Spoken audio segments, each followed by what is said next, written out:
Hello, my friends. This is Hank, your pajama scholar, with a real talk discussion today. We're getting close to the point where the bow may break. When the bow breaks, the cradle may fall. And, well, as of the 13th, basically the Fed funds rate was reduced to zero, which essentially creates a situation where money is equal to zero. If they move to negative interest rates, that means that everything that's in your bank account, the more you have, the more you're charged to keep it in the bank. So I'm going to outline a couple of things that are going on right now and how possible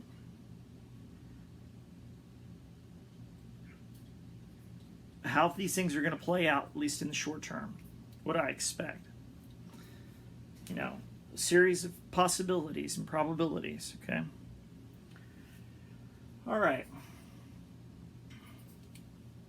My recommendations, this is essentially kind of to let you know where you can be thinking, because I went out and gathered a little bit of local intelligence today. Basically talk to people and find out where they are, where their heads are. I'll get on to that a little bit later, because this is going to be different, situationally different for every place that you are in. So what is applicable to me may not necessarily be applicable to you. So I want you to understand that. Now, first thing I would definitely recommend: cash, if you can get it. Now, right now everybody's in a herd mentality, okay? Typically, when the herd gets spooked, we see with the toilet paper runs, they are going to go after something. They're already at a heightened sense of alertness. They see the quarantines that have to do with the coronavirus, which I believe is a manufacturer in order to shift some of the blame and responsibility away from the bankers and the politicians that are on the upper levels, not your local administrators, kind of to shift that blame and also have a reason to lock down or quarantine different areas, because if we go into a full-blown worldwide credit freeze, which is very possible, then people will not be able to get the goods that they need, and governments become, as I've said before, illegitimate when they are unable to do basically, one thing, and that is to feed the population.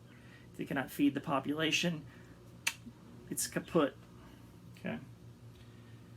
So cash, if you can get it, because you're going to have to expect bank runs. Okay. Now, the thing most people need to understand is the banks themselves do not have very much cash on hand. They don't have very much physical paper. Typically speaking, the banks only have the most amount of paper when it comes that day that the transfer payments are paid out. So, like people that will get their disability or social security benefits and they come in to cash their checks, that's when the banks have cash on hand. Other than that, you're going to have to get, if you want $5,000 out of a bank, you're going to need to actually probably have that arranged ahead of time. And they might put you through some hassle over it, depending on, where you are and who you bank with and how common that might be for your area. Then you'll have to worry about personal security with that as well, because, you won't be able to trust your local teller, I don't think.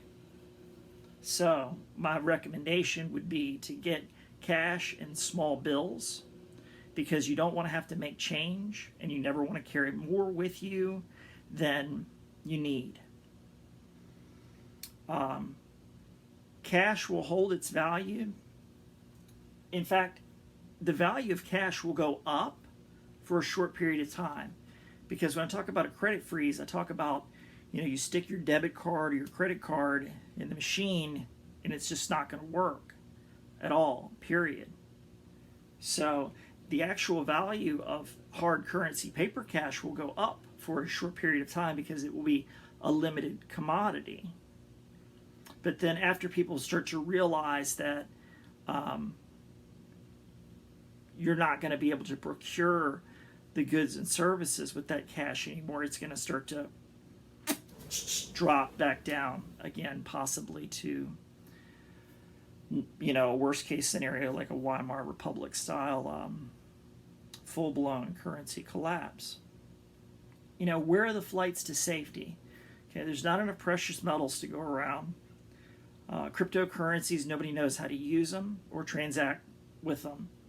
If we have, rolling blackouts due to power, I don't understand how cryptocurrency is supposed to work for you anyway. I don't fully expect cellular communications to hold up in this type of scenario. I would suggest walkie-talkies or CB radios, ham radios.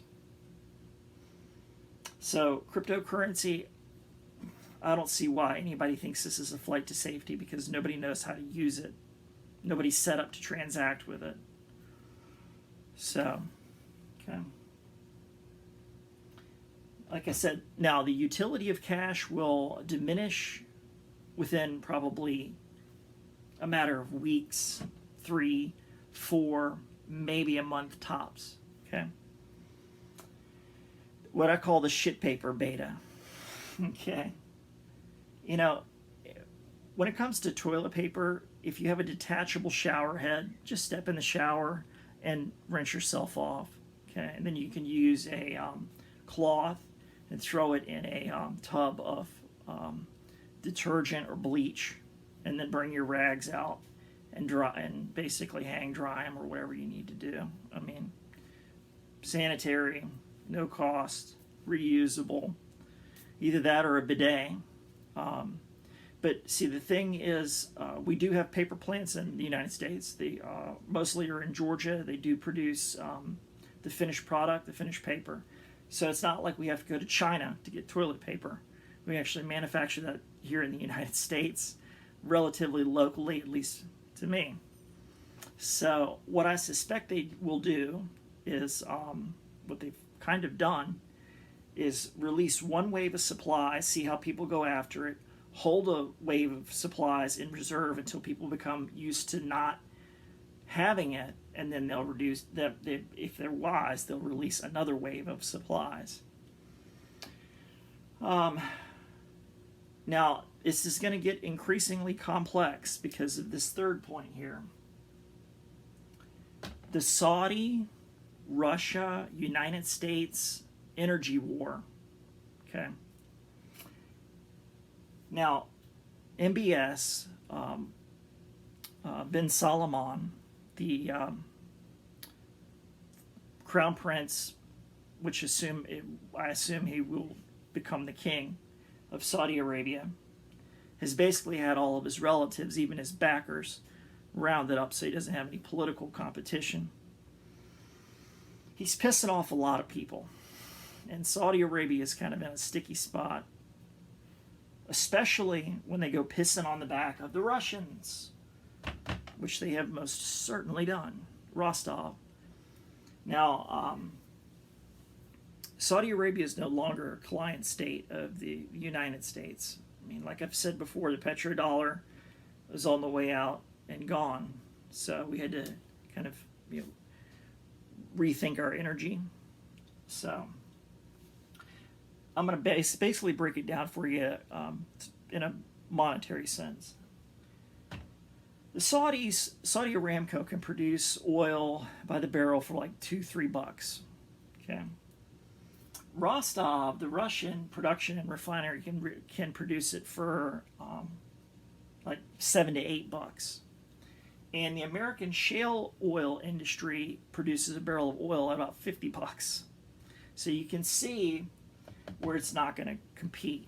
Now, even if, and this fucked up, globalist, detached system of markets that we have right now that's based on a lot of algorithmic trading and not really any sort of physical economy or understanding physical economy. The price of oil, because demand is low, quite literally crater. That's not the issue. The issue is availability. Okay? People in China, they don't have gas in their gas stations. What's yet another way to prevent domestic insurrections from spreading? Shut down the fuel supplies. This they can and will do. What do most people use their credit or their debit card for? That's to fuel their vehicles, fuel their equipment, keep their businesses moving. Basically about fuel. So even if it craters, that does not mean that the supplies are going to be there at your gas station, number one. Number two, your credit card might not work. So it's not, you're going to have to start distancing your mind away from the paper value of things and start thinking about the real value of things. And this is going to be a mega shift in thinking. So I would expect intense fuel shortages in America. Okay. We also got other little problems. This is a kind of a little side note here. Just like the Ukrainians are tapping the Russian pipelines, taking their little taste for cutting through their land, the Mexican cartels are tapping the pipelines in the south too. It's a lot cheaper for them to actually tap the oil pipelines than it is to sell drugs. So the Mexican cartels are already tapping those pipelines. Could be potential source of conflict. I expect it would be a low intensity conflict. It's not like the United States would bring out an aircraft carrier to bomb Mexico. I don't think that's in anybody's good interest, but personally, I'd like to see a little international cooperation. This would be my hope that since considering that the United States and Russia sort of have a similar problem, I think that we can combine our have like a joint collaboration, a joint. I wouldn't call it necessarily a operation or nothing so grandiose, but to share intelligence, and because the Russians are going to want to establish a stronger foothold in South America, and this is something that I don't think that the current American establishment really is going to be super wild about this bold idea. But the reason that I think it's a good idea is because it's like Babylon. You take a Russian, a Mexican, a Ukrainian, an American, and a Canadian, and if the British want to feel like they're involved in something, throw one of them in there too. And basically try and have them solve a mutual problem.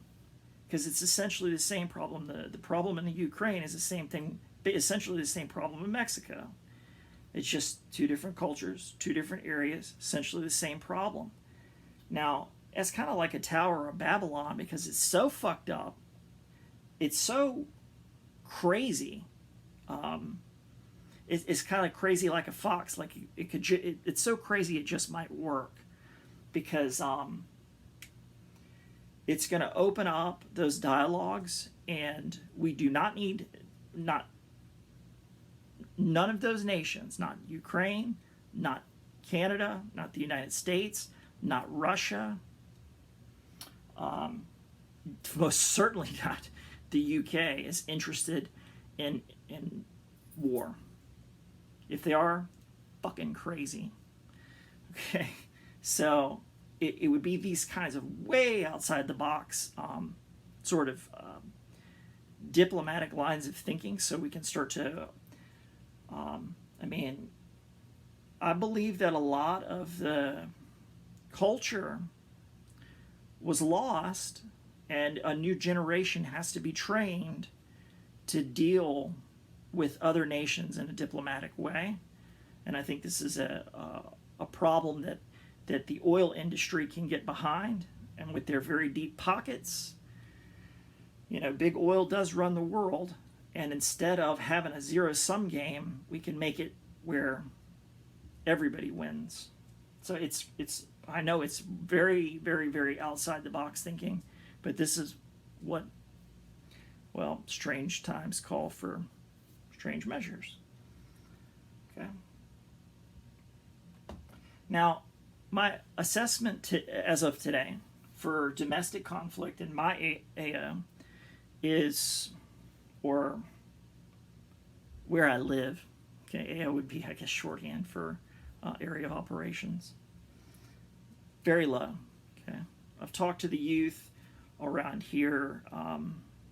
A lot of times they come from other places. They appreciate the beauty of the area, and they don't want to fuck it up. Okay, none of us are interested in fucking it up. We have the ability to grow our own food. We can source a lot of our own food. We can actually feed our population through very short supply lines, where we've long been in the process of planting new food forests and other types of nurseries and things to produce year-round food to feed our population. So the youth is aware of the situation, at least peripherally. They don't, I can tell you one thing's for sure, they don't believe the coronavirus is real at all. They don't buy that load of shit. They think that there's more work out. They can see so much work that needs to be done, and they have the skills to do it. But what's really going to upset them is the fact that people are going to tell them no, they can't, because they don't have the money for it. Okay, so they want to work. They have the skills to work. So we're going to have to find out an arrangement, at least locally, how we can keep. I don't want any of the youth to become transient, because developing a culture in your area is important, and I'm not at all interested in driving out my skilled labor and people that are familiar with the local environment and already settled in. So,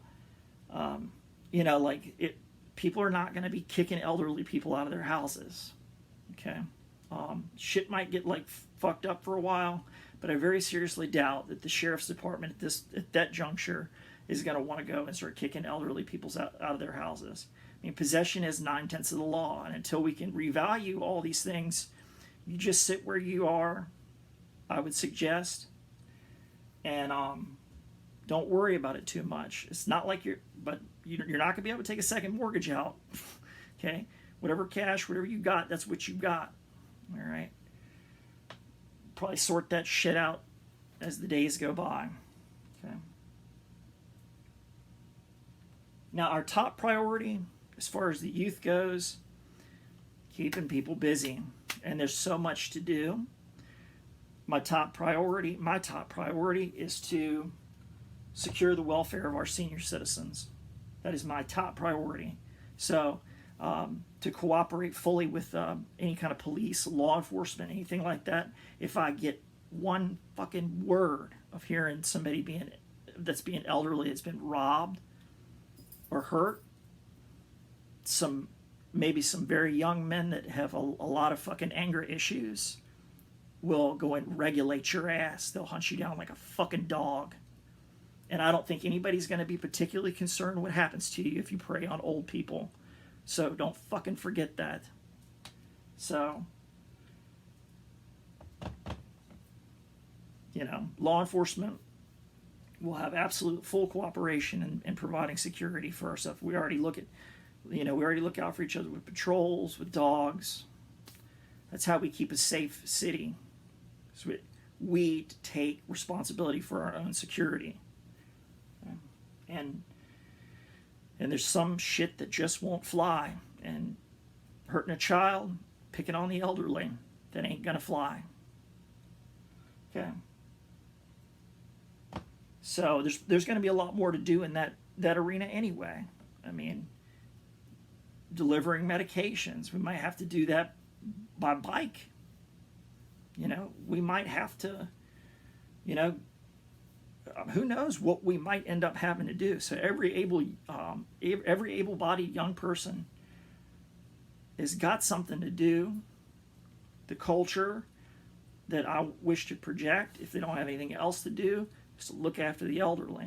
That's going to be my top priority. Fully, now this last little piece is important. The industries that are fully capitalized, these are things that are invulnerable to the credit crisis, that already are liquid enough that they don't need rotating credit to get things done. Stuff like the healthcare industry. So if you can reach your area of work by, say, like bicycle, yeah, you'll probably still work. You'll probably get paid. The value of the money might be dropping, but you'll find some means of exchange. And those areas will be protected. So it's not a, clearly, it's not an ideal situation for anybody to be in.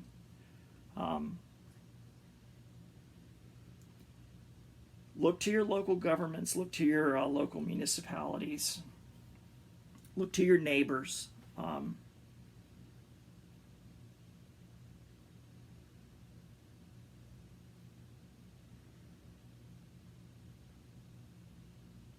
Things are going to be different in a lot of areas. So I hope you have the situational awareness to understand what challenges your area is going to bring. In my area, I'm not particularly concerned about martial law or having the military sweep through here, because they've got, frankly, they got other shit to do. And, well, that's number one. And number two, like the old, you know, the retired brass is hanging around here playing golf, and they know people, and, well, they're not going to tolerate that shit. So that's... like martial law is not something that particularly concerns me, because our probability for any kind of domestic insurrection or disruptions in this area is extremely low, because there's stuff to do, and there's a willingness and a desire to do it and not be violent about it. But other areas that are, you know,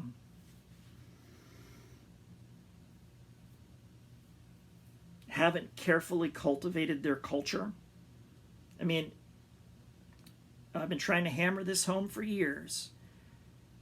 Smile, wave, get to know your neighbors. Seriously, like, it's the culture that's going to help you get through this. It's your neighbor that's going to help you get through this.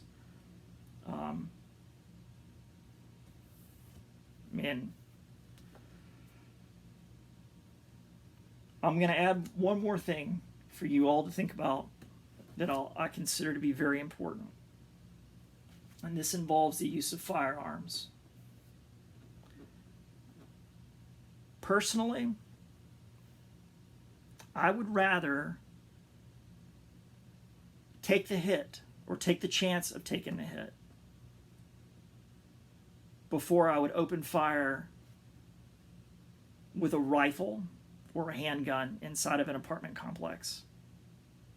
Because the chance of wall penetration and hitting somebody that is not the intended target is way too high. So, you know, you could have your battle rifles, you could have your shotguns with slugs, you could have buckshot, you can have, you know, handguns and all kinds of things like that. But I seriously hope that if you are in a urban area, you will think very carefully about where that gun is pointed. Because the worst thing I think that could possibly happen to somebody is to hit somebody that you didn't intend to hit. And so my recommendation is to know what to think more defensively, know what's better cover. You know, in my area, I don't really see it getting that hot because, like I say, you know, those who desire peace must prepare for war. And, you know, well, that's just how our people roll. It's been Hank, your pajama scholar. Catch you on the flip side.